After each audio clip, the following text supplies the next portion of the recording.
comment est-ce que les achats sont liés à la mission RSE?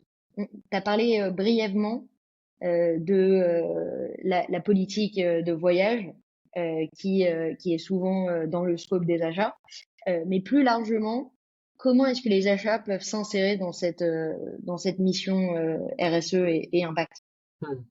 J'irais même plus loin pour tous mes confrères aux achats. En fait, par définition, la fonction achat, pour moi, elle permet de, de transformer les écosystèmes.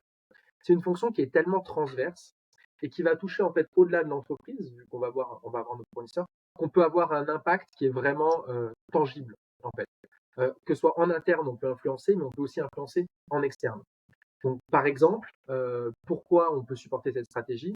Bah, de manière très opérationnelle, on peut avoir, en fonction de la relation qu'on entretient avec nos fournisseurs, donc on va parler par exemple des fournisseurs stratégiques ou des fournisseurs qu'on appelle préférés, preferred, des sujets de co-innovation, par exemple. Comment ensemble on fait en sorte d'optimiser, je ne sais pas moi, la consommation des serveurs d'AWS, d'Azure, etc.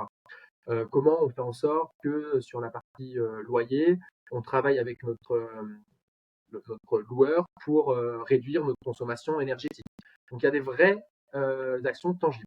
Ensuite, il y a la partie risque. Sur les objectifs, sur la partie risque, bah, nous, on peut s'assurer d'être en conformité, s'assurer que notre supply chain, elle va être résiliente. Et puis, on a aussi toute une partie protection de notre image de marque.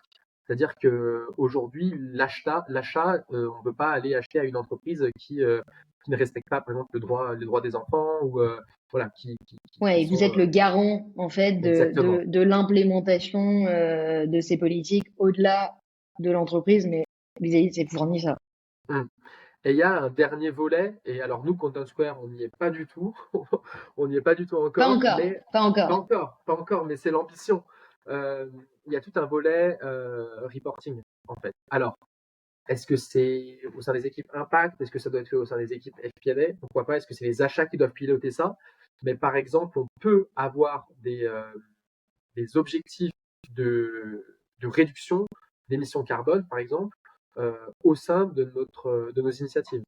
Généralement, les organisations achats, tous les ans, elles font un exercice où elles vont construire un plan avec des économies qu'elles vont apporter au métier.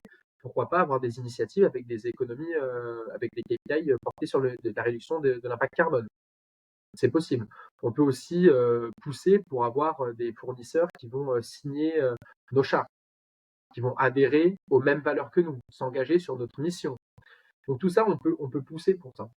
Ouais, vous êtes un levier finalement très important sur lequel l'équipe Impact peut s'appuyer pour démultiplier son impact, en l'occurrence, mais vis-à-vis d'une grosse partie de la chaîne de valeur qui est les fournisseurs, mais qui est évidemment un impact sur les clients qui ont Hum, des attentes sur comment vous travaillez avec vos fournisseurs.